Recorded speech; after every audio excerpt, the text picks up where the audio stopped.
போய் நிற்கக்கூடாது, நமக்கு தான் அடி விழும், இந்த அடியாருக்கு தொல்லை செய்யக்கூடாதுன்னு ஒதுங்கி நம்ம என்ன பண்ணுறோம்? பெரிய ஒரு வெளிச்சம் இருப்பான். அது நீங்கள் நினச்சிக்கணும், சிவபெருமான் தான் பெரிய வெளிச்சம். அவர் கோயிலுக்கு நம்ம போயிட்டு மற்ற சாமியெல்லாம் கும்பிட்டா இப்போ எப்படி சூரிய வெளிச்சத்துக்கு முன்னாடி டீ பிளேட் போட்டா மாதிரி தான் ஆகிடும். நமக்கு என்ன இது அறிவிலாம் செய்யலாம். போய் இப்போ மற்ற கோயிலுக்கு போகிறோம், தப்பில்லை. ஆனால் பெருமான் ஒரு இடத்துல இருக்காருன்னா அவர் தான் அங்கே சுற்றியர். அவர் தான் பெரிய ஜோதி. அந்த ஜோதிக்கு எதுவுமே நிற்காது. அதை நம்ம சித்தத்தில் பதிவு பண்ணோம். பதிவு பண்ணால் சித்தம் அழகாயிடும். சித்தம் அழகாயிடுச்சுன்னா முக லட்சணம் வந்துடும். அதுதான் சொன்னார், சித்தம் அழகோடியார் பாடாலும் நம் சிவனை.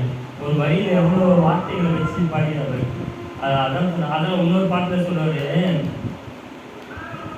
பெருமானை போய் கும்பிட போகிறாங்க.